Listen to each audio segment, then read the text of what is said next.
Good afternoon, everyone, and welcome to our annual Women's Empowerment Conference. My name is Marisol Velasquez, and I am a member of the conference committee, proud member, may I add.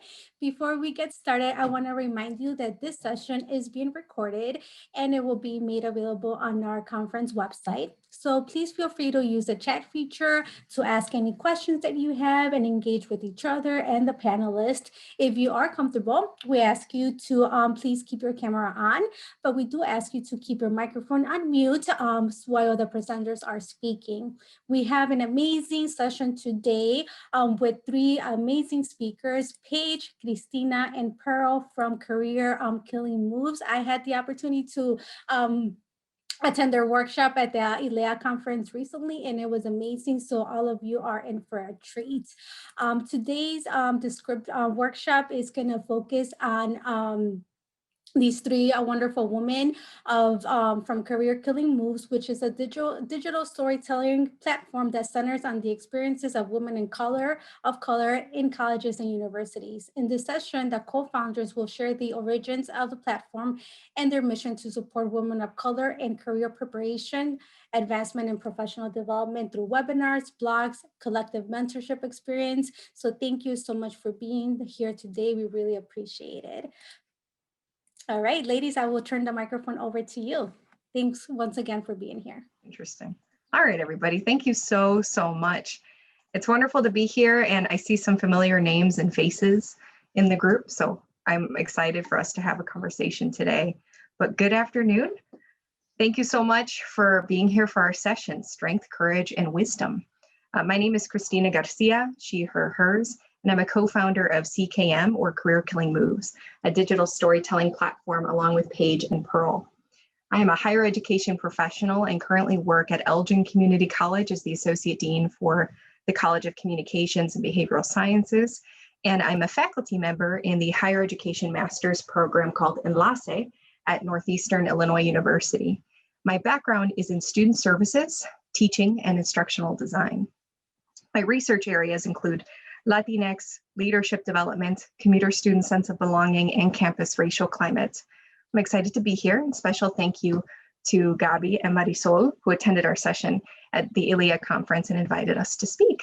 So a quick note, as we continue with our introductions, we invite folks to grab a journal, paper, or a phone you can access, because later on we're going to have a written reflection activity. Thank you so much, Tina. I'm so proud to work alongside my sister colleagues, Tina and Pearl, as the co-founder of CKM. I have slightly over 10 years of professional experience in crisis management, multicultural affairs, and residential education. I currently work at Loyola University Chicago, so definitely here to spread love. I think there's some Loyola Ramblers here in the space. Anyway, I was about to get off topic. I'm an assistant dean of students and care case manager. I also teach as an adjunct faculty in the higher education program at Loyola, and that's also where I earned my doctoral degree. So Tina and I, we are together. We graduated from that program, but at different years. And then my research agenda is rooted in gender, race, equity in the field of student affairs. I focus on emotional labor in the workplace and intersectional identity development for students, staff, and faculty. So that's a little about me. Thank you, Paige and Tina. So my name is Pearl Ratunil. My pronouns are she, her, and hers. I'm a professor of English at Harper College in Palatine. My doctorate I still have it. I did it a long time ago though. Was a specialty in African American studies and medieval studies. So I studied images of blackness in 13th century Europe, which meant I had to learn Latin, everybody. And I became chair of the Center for Teaching and Learning at Harper, and I was also special assistant to the president for diversity and inclusion. Some of my interests include social justice, mindfulness in education, and contemplative pedagogy, and we'll do a little bit of that later. So that's who I am. I'm going to pass it to Paige, and she's going to talk a little bit about how we came together. Yes. So as you know, our title is Strength, Courage, and Wisdom. And if you love music the way that I do, this is the title of an India Ari song, which I think is beautiful, always inspirational. If you're a little down, you should definitely pull that up on Spotify just to remind you of your greatness and your strength. So a part of CKM means that we are engaging in storytelling methods at all times. So in true fashion, we're gonna tell our story in terms of how we met, but frame it within the lens of strength, courage, and wisdom. So for me, I'm gonna focus on strength. And a big part of my story is rooted in Tina and I's relationship and how we came to meet Pearl. So Tina and I met at Loyola, and since then we've been sister colleagues. I celebrated her when she got into the higher ed program, and she did the same for me when I entered the year following her. As we neared the end of our doc journeys, we were both selected to present our research at Loyola's Graduate Research Symposium. I want y'all to know that on this particular day, I was exhausted and my imposterism was beginning to set in. I was more than nervous. I was questioning my abilities, upset that I even submitted my materials. Like, why would people want to learn from me, right? Have anybody ever had those types of experiences? I was fearful that my presentation wouldn't go well. And for a brief second, I considered dropping out of the symposium last minute. But something inside me said, girl, we're gonna do this and we are going to be great, right? And that was the inner strength speaking to me, like, we are going to push through and make this happen. There's a reason why you signed up for this. While preparing to present, so I showed up into the presentation space and getting my materials together and making small chat with folks. A woman approached me and said, "Hi, I'm Pearl. I'm the Chief Diversity Officer at Harper College, and specifically I'm here because your research centers the experience of women of color professionals." I thought to myself, oh wow, no pressure, right? Hopefully my presentation will offer insight and she will love what she sees. Well, after my presentation, Tina and I found each other to exchange hugs and celebrate the completion of our work. Pearl approached us both and proceeded to validate and affirm our hard work. She asked if we could exchange information and connect in a few weeks. Well, I don't know about Tina, but I immediately thought, there's no way this CDO is going to follow up with us, right? Like, it's cool and cute that she came to talk to us. I feel special and I'm happy that she's affirming us, but I don't think that she's really, invested in going beyond this moment, and that's okay. But even that small act of kindness was enough to make me feel good about showing up and doing my best work. Well, a week passed and Pearl contacted us to set up time to meet at a coffee shop. I remember being so excited about the possibility of gaining a new mentor. And this part of our story is so important because not only does it demonstrate the power of community, but it also shows what happens when you rely on your inner strength to combat imposterism. You know, that little voice that says you're not good enough, or you shouldn't be here, or you're not going to make an impact. All it takes is one person to reach out and follow up. And because of Pearl's action, I felt even more emboldened to continue doing my work and to see myself as a scholar practitioner.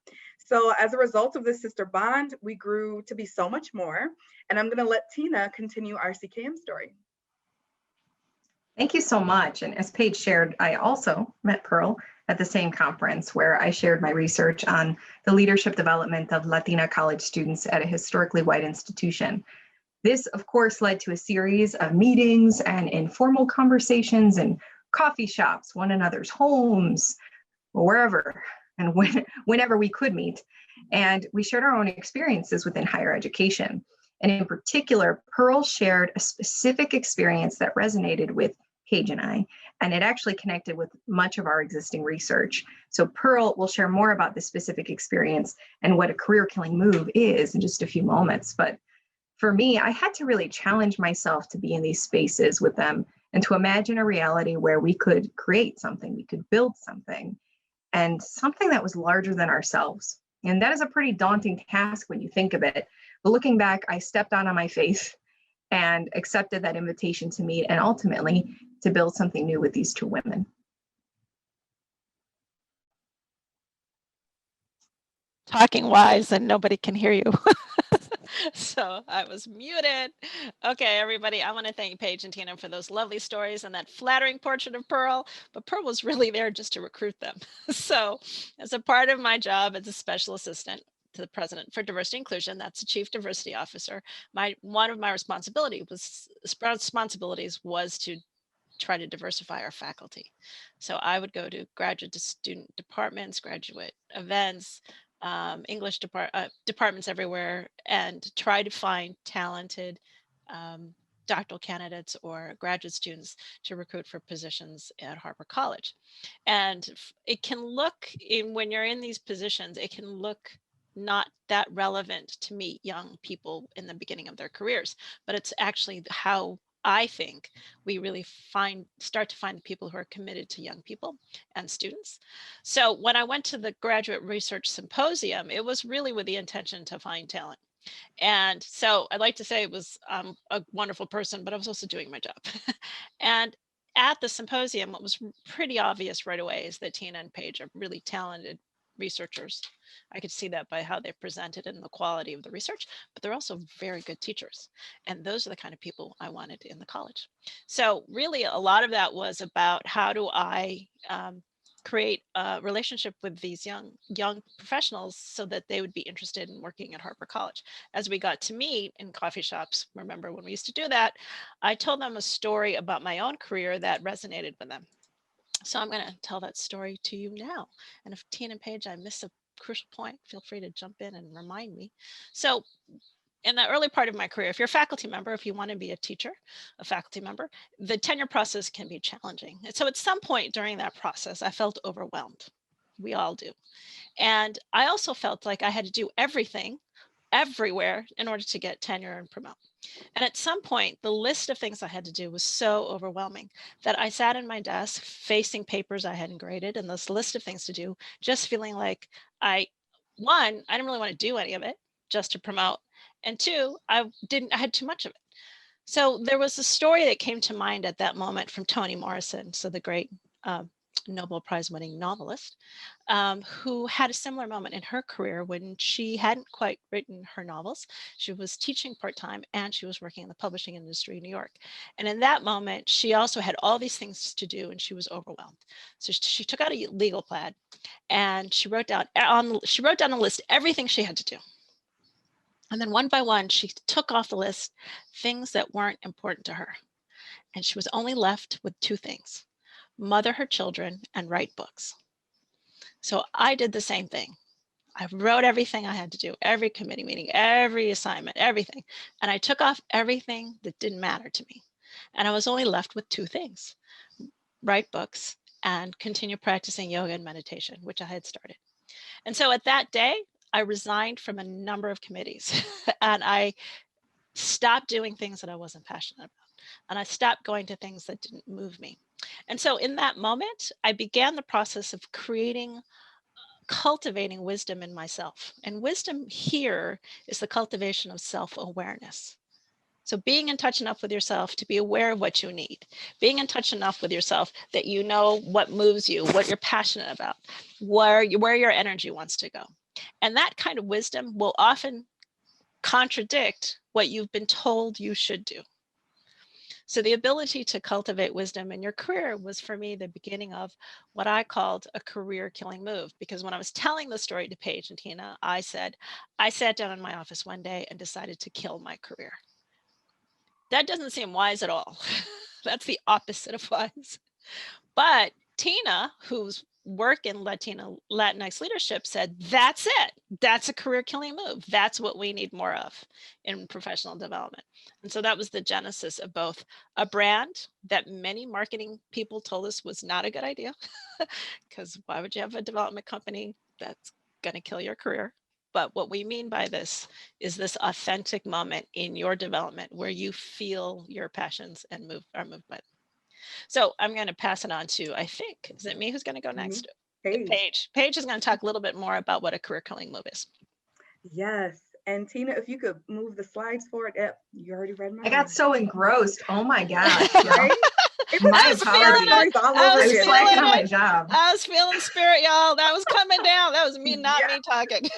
Okay, my apologies.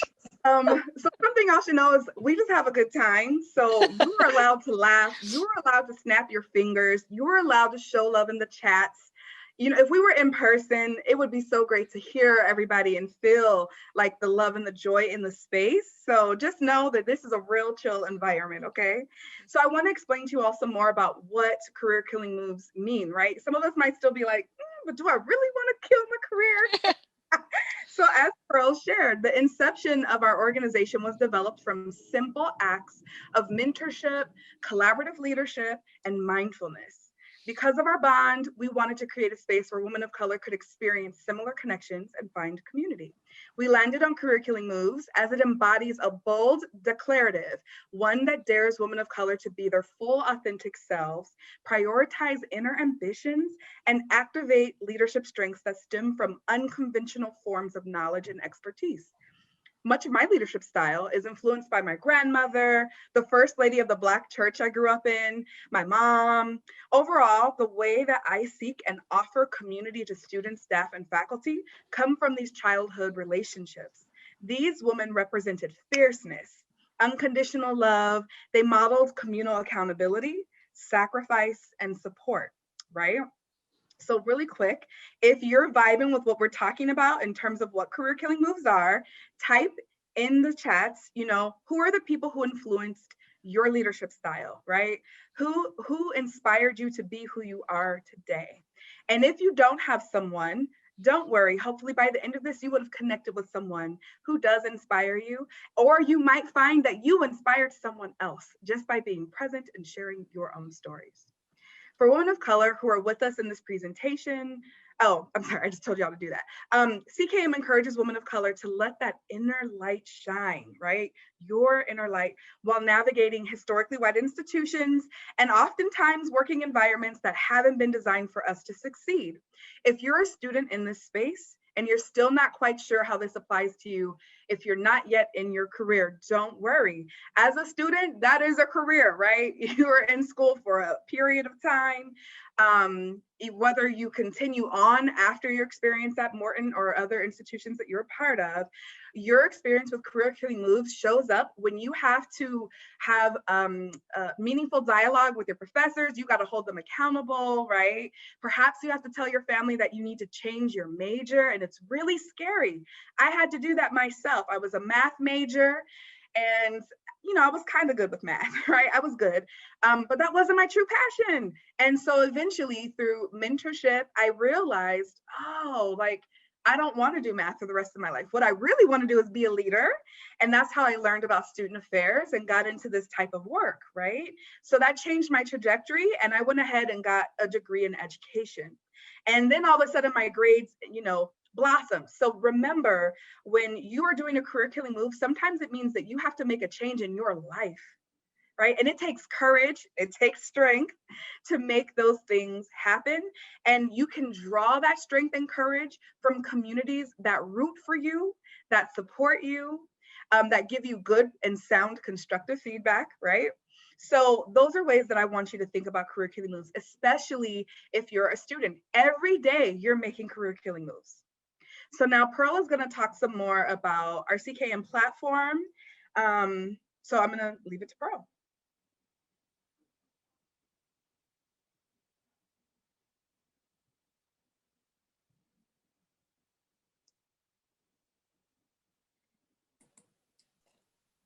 Pearl, I believe you're on Pearl, mute. you're muted. Thing I just said. Everything. Nobody heard it but the cat. Actually, I don't even have a cat. Cat didn't even hear it because there isn't one over here. Okay, so here's I wanted to thank Paige. Paige gave examples of students doing career killing moves. And I think Paige, Tina, and I both all having an example when we were students where we had to make bold choices. And when you're young, you don't feel wise, but that's the beginning of wisdom. That first initial choice to change your major, go into a different career, maybe change schools. I transferred 2 times in undergrad, so we'll talk about that later. So CKM is a digital storytelling platform. It serves women with racially minoritized identities, women of color who have historically and presently experience marginalization, isolation, and tokenization in the workplace. CKM helps to provide a space for women of color to connect via virtual events, written works, social media, and panels. CKM also provides community and tangible strategies for women of color as we navigate higher education, which is one of the things we're doing now. In the case of CKM, we also hosted Solidarity, that's spelled as Solidarity, TEA. It was a virtual community space for women of color to have candid conversations around select topics. Solidarities are different from webinars in that it provides women of color an opportunity to connect with colleagues from around the country. This was particularly helpful during the beginning of the lockdown, during the beginning of the pandemic that started last year, as we gathered together online to support each other. We also host dynamic conversations, which was about the topic of mentorship. So we had an amazing panel of women in different stages of their careers talk about how mentorship shaped their careers. And then we also host a blog with topics of interest to women of color in higher ed. So that's what we do at CKM. Tina's going to talk a little bit about the approach we take in CKM, which is called an intersectional mindset. Thank you, Pearl. So a key component to the work that we do is intersectionality and an intersectional mindset. So intersectionality is a theoretical framework designed to illustrate how social identities are interconnected and as such create overlapping systems of oppression. So women of color experience intersectional oppression in three distinct ways: structurally, politically, and representationally. An intersectional mindset reflects the understanding that our identities are inextricably linked and are the cause of overlapping experiences of oppression in higher education. So CKM works through this lens to foster solidarity within communities of color. And in particular, we emphasize the need to decolonize the ways women of color have been socialized to navigate things like career preparation, advancement, and professional development. Now, one of the ways we do this is through counter storytelling. So counter stories are narratives that challenge or disrupt traditional narratives or understandings of dominant culture. These traditional stories are often referred to as stock stories, as they reflect ideas and values that support the status quo. An example of a stock story can be, America is the land of opportunity, or anyone who works hard can earn the American dream. This leads to stories being shared that reinforce or align that widely accepted and often white-oriented view of the world, right?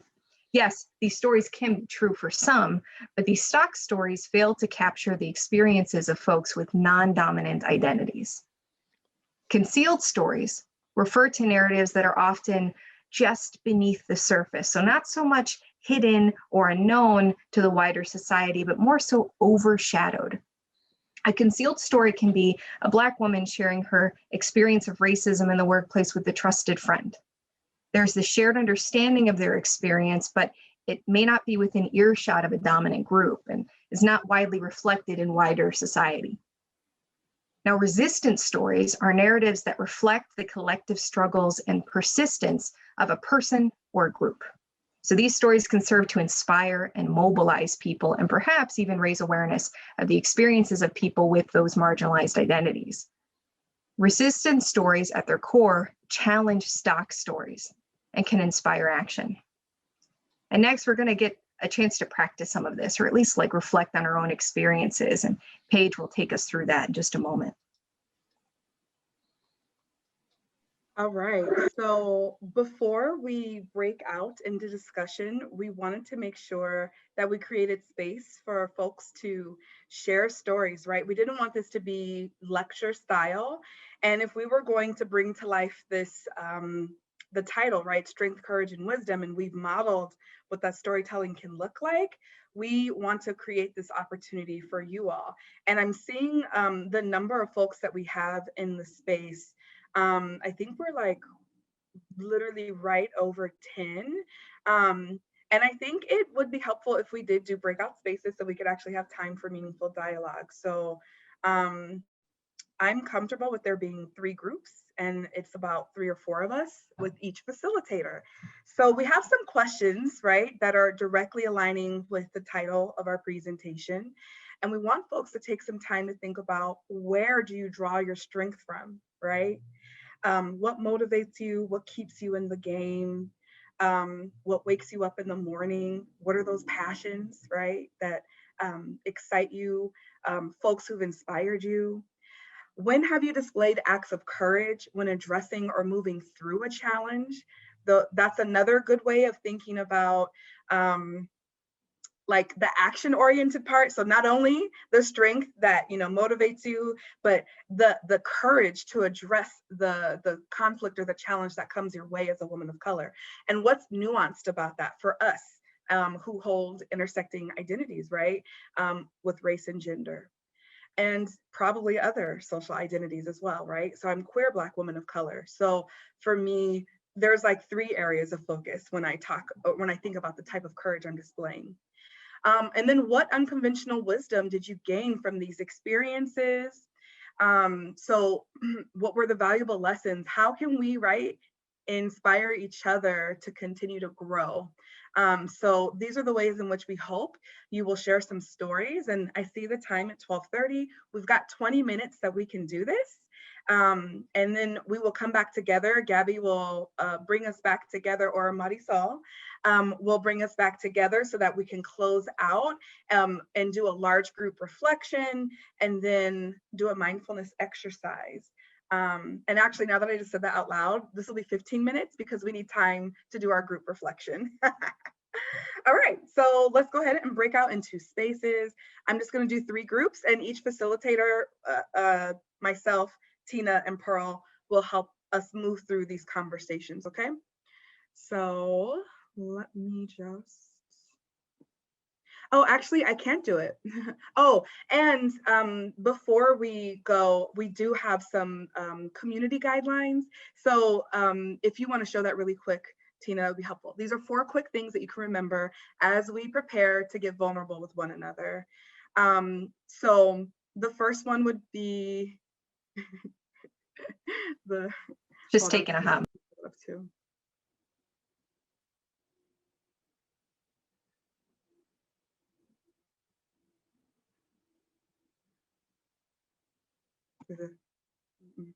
Okay, there we go. Sorry about that. 4 key things to remember. Listen with an open heart, right? Quiet any of the judgment down. Like, we are here just to share with each other and be inspired by one another. Speak from your personal experience, right? That's where the most power occurs, when we own our experiences. So using I statements, right? Honor our diverse perspectives. So we are not a monolith. So everyone is not going to have the same story when they share, and that is encouraged. So we want to honor the diverse perspectives that are going to exist, and we're all in different places of our development as women of color, right? So just want to recognize that. And then the most important, to root for each other's vulnerability. So this is, you know, showing your hands, like clapping, snapping, yes, whatever it is that you like to do to let people know that their words are having a profound effect on you, do it. And I get it, you know, we might not know each other, so it could be a little awkward, but that's why the facilitators are going to be there. So you're definitely going to hear me and see me in the space that I'm in. And I trust that my colleagues will do the same. So without further ado, let's break into our spaces, and we will review those questions with you, and we'll come back in 15 minutes. This can also be a time if you have questions for Pearl, Tina, or myself about what this means, right? Or connecting it to some of our lived experiences. Oh yes, we can definitely stop screen sharing. Great question, Samantha. Sam. So I can go first if nobody else would want to share. Please do. So for me, I think it is, it's liberating to have at least, 5 to 10 minutes to share your stories. I think oftentimes there's this feeling of like you have to have your professional poker face on and, going into like emotional labor and all of that, what we talked about. So it's nice just to have that small intimate moment where we're sharing our stories and we're exchanging those words of encouragement or courage and all of that. So it was really nice just hearing others' perspectives and really seeing the common themes in all of our stories as well. So I think that was like a really good benefit to have. And I think in order for it to keep happening, we have to be as proactive as possible to create these spaces. So sometimes these spaces aren't given to us, we have to create them. Even if it's like grabbing coffee, a virtual coffee, or whatever the case is, and sharing those experiences. So I think that was like my major takeaway with this workshop. And I will affirm what you just said. These institutions that we operate in are not designed for us in mind. So the proactivity definitely is on us. And in the research that I've conducted, that Pearl and Tina see, it definitely shows that women of color are looking for these types of spaces, and they are not a part of their institution, right? They are finding these spaces through social media, right? Through family engagement, through activities that affirm their being so that they can come back to work, right, and be filled, or they create spaces with each other at work, text groups. How many of us have text groups where we're like, girl, did that just happen? Did so-and-so just, you know, like say my name wrong? Or how do I address this concern or issue, right? Yes, those are the ways that we are being proactive. Other thoughts?